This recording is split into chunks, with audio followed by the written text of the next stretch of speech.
Hello, വന്ദനാസ് ക്രിയേഷൻസിൻ്റെ പുതിയൊരു വീഡിയോയിലോട്ട് എല്ലാവർക്കും സ്വാഗതം. അപ്പോൾ ഞാൻ കുറേ നാളുകൾക്ക് ശേഷമാണ് ഇപ്പോൾ ഒരു വീഡിയോ ചെയ്യുന്നത്. അപ്പോൾ കുറച്ച് തിരക്കൊക്കെ ഇത് കാരണം ഇത്രയും ഡിലേ വരുന്നത്. അപ്പോൾ ഞാൻ ഇന്ന് വളരെ സിമ്പിളായിട്ട് പെർഫെക്റ്റായിട്ട് നമ്മുടെ നെറ്റിക്ക് ഫ്രണ്ട് ഓപ്പൺ സിബ് എങ്ങനെ വെക്കാം എന്നുള്ള ഒരു വീഡിയോ ആയിട്ടാണ് വന്നിരിക്കുന്നത്.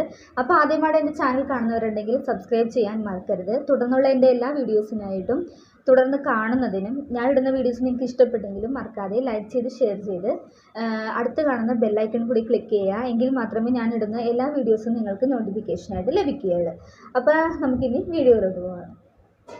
അപ്പോൾ ഞാനിവിടെ ഒരു അയൺ സ്റ്റിഫ് ഇതേമാതിരി ഒരു കോട്ടൺ ലൈനിങ്ങിൽ അയൺ ചെയ്ത് വെച്ചിട്ടുണ്ട്. ഇതിലാണ് നമ്മൾ നെക്ക് കട്ട് ചെയ്യാൻ പോകുന്നത്. അതിന് വേണ്ടിയിട്ട് ഇതുപോലെ ഒന്ന് രണ്ടായിട്ട് ഫോൾഡ് ചെയ്യുക. ഞാനിപ്പോൾ രണ്ടായിട്ട് ഫോൾഡ് ചെയ്തിട്ടുണ്ട്. ഇനി നമ്മുടെ കഴുത്തിൻ്റെ അകലം ഈ ഫോൾഡിങ് ഭാഗത്തുനിന്ന് അടയാളപ്പെടുത്താം. നെറ്റിയാണ്, അത് കാരണം ഇത്തിരി വണ്ണമുള്ളവരൊക്കെ ആകുമ്പോഴത്തേക്കും കഴുത്തകലം ഒരു 3 ഇഞ്ച് എടുക്കാവുന്നതാണ്. അപ്പോൾ ഇതിൻ്റെ കഴുത്തിൽ ഇറക്കമെന്ന് പറയണത് 5 ഇഞ്ചാണ്. അപ്പം ഞാനൊരു 1/2 ഇഞ്ച് കൂടുതൽ 5.5 ഇഞ്ചിൽ മാർക്ക് ചെയ്തിട്ടുണ്ട്. അപ്പോൾ ഈ ഒരു അകലം തന്നെ ഇവിടെ എടുക്കുക. അതിനേലും 3 ഇഞ്ചാണെങ്കിൽ ഒരു 3.25 എടുക്കുക. 4 ഇഞ്ച് കൂടുതൽ എടുക്കണം. കാരണം എന്ന് വെച്ചിട്ടുണ്ടെങ്കിൽ ഇവിടെ ഫ്രണ്ട് ഓപ്പൺ വരുമ്പോഴത്തേക്കും ഇവിടെ സ്റ്റിച്ച് ചെയ്ത് പോകുമ്പോൾ ഇതൊന്നും കൂടി അടുക്കുന്നത് കാരണം താഴത്തെ വീതി മേളിനേക്കാട്ട് ഒരു 4 ഇഞ്ച് കൂടുതൽ എടുക്കുക. അതിനുശേഷം ഇതൊന്ന് സ്ക്വയറായിട്ട് വരക്കുക. ഇനി നമുക്ക് ഏത് ഡിസൈനാണോ വേണ്ടത് അത് ഇതിൻ്റെ ഉള്ളിൽ കൊള്ളുന്ന രീതിയിലായിരിക്കണം വരയ്ക്കേണ്ടത്. ഇപ്പം ഞാനൊരു യു നെക്കാണ് വരക്കുന്നത്. അത് കാരണം ഇതിൻ്റെ ഉള്ളിൽ കൊള്ളുന്ന രീതിയിൽ ആ ഒരു ഷേപ്പ് വരച്ചെടുക്കുക. ഇതാണ് നമ്മുടെ നെക്ക്. നമുക്കിനി കട്ട് ചെയ്തെടുക്കാം.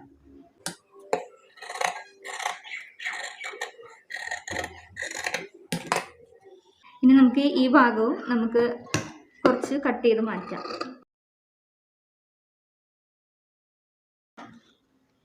ഇപ്പം നിവർത്തി കഴിയുമ്പോൾ നമ്മുടെ നെക്ക് നമുക്ക് കിട്ടിയിട്ടുണ്ട്. ഇനി നമുക്ക് ചെയ്യേണ്ടതെന്ന് വെച്ചിട്ടുണ്ടെങ്കിൽ ഇതിൻ്റെ ഈ എഡ്ജ് ഒന്ന് മടക്കി തയ്ച്ചു കൊടുക്കണം. ഇതേമാതിരി ഒന്ന് മടക്കി തയ്ച്ചു കൊടുക്കുക.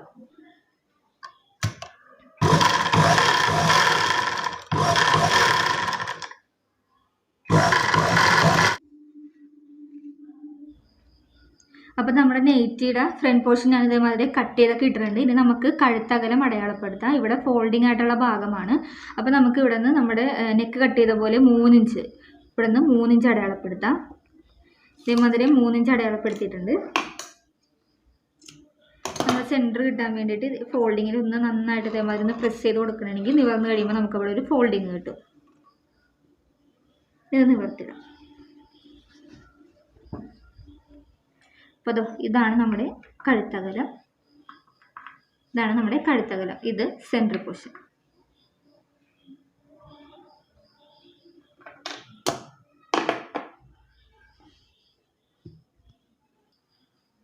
ഇനി നമുക്ക് നമ്മുടെ ഈ 2 മാർക്കിങ്ങിൽ ഇതിങ്ങനെ കറക്റ്റായിട്ട് വരുന്ന രീതിയിൽ വെച്ച് കൊടുക്കാം. അപ്പോൾ നമ്മൾ നേരത്തെ പ്രസ് ചെയ്ത് കൊടുത്ത ആ ഫോൾഡിങ് കിട്ടും. ഇതിലും ഇതിൻ്റെ സെൻറ്റർ ഭാഗം വരുന്ന രീതിയിൽ വെക്കുക. ഇങ്ങനെ ചെയ്യുമ്പോൾ നമുക്ക് കഴുത്ത് അങ്ങാടും ചരിവില്ലാണ്ട് സ്റ്റിച്ച് ചെയ്ത് എടുക്കാൻ പറ്റും. അതിന് വേണ്ടിയിട്ടാണ് ഇങ്ങനെ ചെയ്യുന്നത്.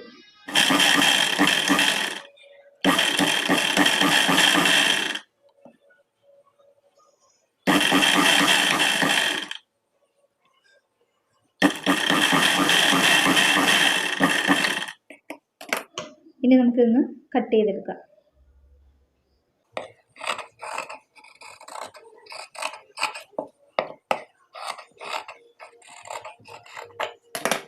പിന്നെ അത് കറക്റ്റ് 4 ഇഞ്ച് വീതിയിൽ തന്നെയാണ് ഈക്വലായിട്ട് അടിച്ചേക്കണത്. ഇതിൽ ചെറിയ ചരിവുണ്ടെങ്കിലും നെക്കിൻ്റെ ഷേപ്പ് മാറാൻ ചാൻസ് ഉണ്ട്. അപ്പോൾ ഇതേമാതിരി തന്നെ കറക്റ്റായിട്ട് അടിക്കുക. ഇനി ഇതൊന്ന് ഫോൾഡ് ചെയ്ത് കൊടുക്കുക. ബാക്കിലോട്ട് ഇതിങ്ങോട്ട് കംപ്ലീറ്റ് മടക്കി കൊടുക്കുക. നമുക്കിത് 4 ഇഞ്ച് വീതിക്ക് പതിച്ചടിക്കാം.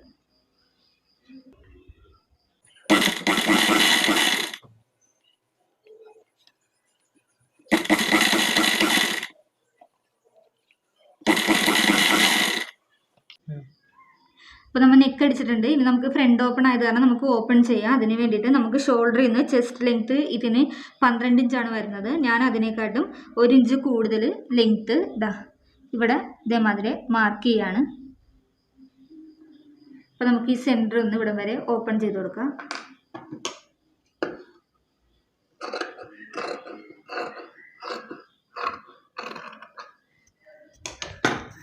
ഞാൻ ഇതേമാതിരി ഒരു വി കട്ടിലെ ഒരു പീസ് എടുത്തിട്ടുണ്ട്. നമുക്ക് നമ്മുടെ ഇവിടെ അവിടെ ഇതേമാതിരി വെക്കുക. നല്ല വശം വരുന്ന രീതിയിൽ വെച്ചിട്ട് ഇതുപോലെ വെക്കുക. ഇത് നമ്മുടെ കഴുത്ത് ഓൾറെഡി ഫിനിഷ് ചെയ്തതാണ്, അത് കാരണം നമുക്ക് ഇവിടെ നിന്ന് എക്സ്ട്രാ ഒരു ഇഞ്ച് 3/4 ഇഞ്ച് ഇങ്ങനെ മേളിലോട്ട് നിൽക്കുന്ന രീതിയിലായിരിക്കണം ഈ ഒരു പീസ് ഇങ്ങനെ വെക്കേണ്ടത്. അതിനുശേഷം നമുക്ക് ഇതൊന്ന് ഇങ്ങനെ 1/4 ഇഞ്ച് വീതിക്ക് ചുറ്റിനും അടിച്ചു കൊടുക്കാം.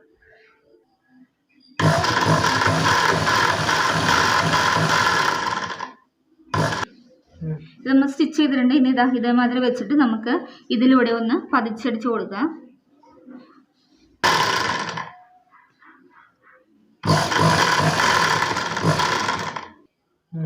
അപ്പോൾ നമ്മൾ സ്റ്റിച്ച് ചെയ്തിട്ടുണ്ട്. ഇനി നമുക്ക് സിബ് എടുക്കാം.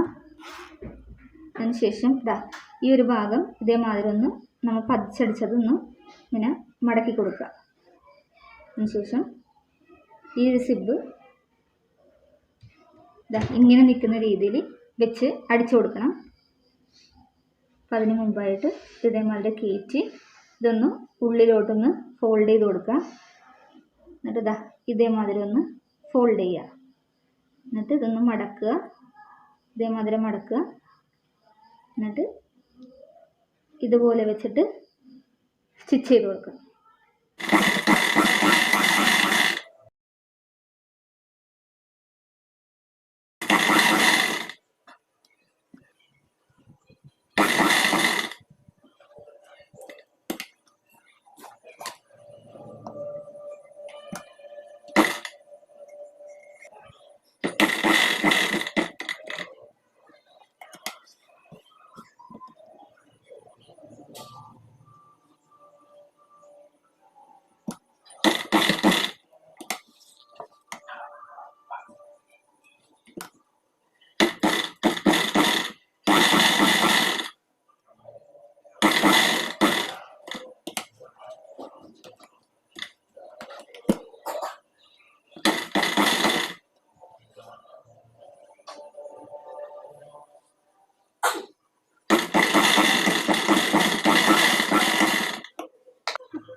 അപ്പോൾ നമ്മൾ സിബ് വെച്ച് കൊടുത്തിട്ടുണ്ട്.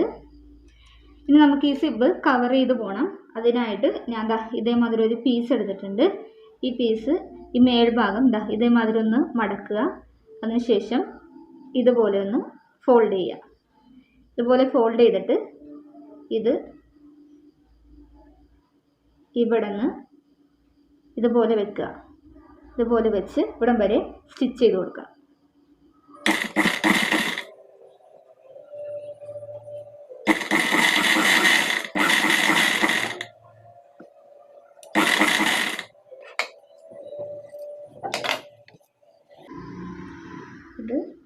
ഇതുപോലെ ഉള്ളിലോട്ട് മടക്കി കൊടുക്കുക. അതിനുശേഷം സ്റ്റിച്ച്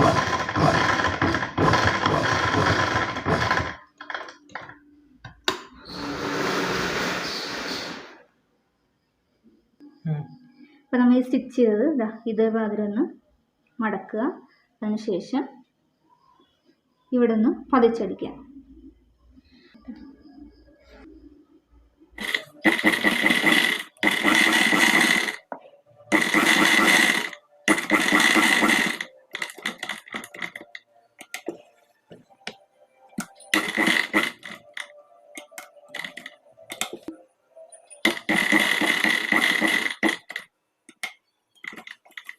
അപ്പോൾ നമ്മുടെ സ്റ്റിച്ചിങ് ഒക്കെ കഴിഞ്ഞിട്ടുണ്ട്. കണ്ടത് നമുക്ക് ഇത് വെക്കുമ്പോഴത്തേക്കും ഇതിവിടെ സിബ് ഉണ്ടെന്ന് നമുക്ക് തോന്നത്തില്ല. അപ്പോൾ നമ്മൾ ഇതിവിടെ ചുറ്റിനടിച്ച് ഇവിടെ കൊണ്ടുവന്ന് നിർത്തിയിട്ടുണ്ട്. ഇതേമാതിരിയാണ് ഇവിടെ നിൽക്കുന്നത്. സിബ് ഇടുക, മേളിലൊരു കുളത്ത് വെച്ച് കൊടുക്കുക. അതിനുശേഷം നമുക്കിവിടെ ഷോ ബട്ടൺ വേണമെങ്കിൽ വെച്ച് കൊടുക്കാവുന്നതാണ്. ഇപ്പോൾ നമുക്ക് സിബ് ഉള്ളതായിട്ട് നമുക്കിതിൽ തോന്നത്തില്ല. അപ്പോൾ ഇതെല്ലാവരും ഒന്ന് സ്റ്റിച്ച് ചെയ്ത് നോക്കുക. അപ്പോൾ എല്ലാ നെയ്റ്റി സ്റ്റിച്ച് ചെയ്യുന്ന എല്ലാവർക്കും ഇത് യൂസ്ഫുൾ ആയിരിക്കും എന്ന് ഞാൻ വിശ്വസിക്കുകയാണ്. അപ്പോൾ എൻ്റെ വീഡിയോ ഇഷ്ടമായെങ്കിൽ മറക്കാതെ ലൈക്ക് ചെയ്യുക, ഷെയർ ചെയ്യുക, സബ്സ്ക്രൈബ് ചെയ്യുക. തുടർന്നുള്ള വീഡിയോസ് കാണുന്നതിനായി ബെല്ലൈക്കൺ കൂടി ക്ലിക്ക് ചെയ്യുക. Thank you.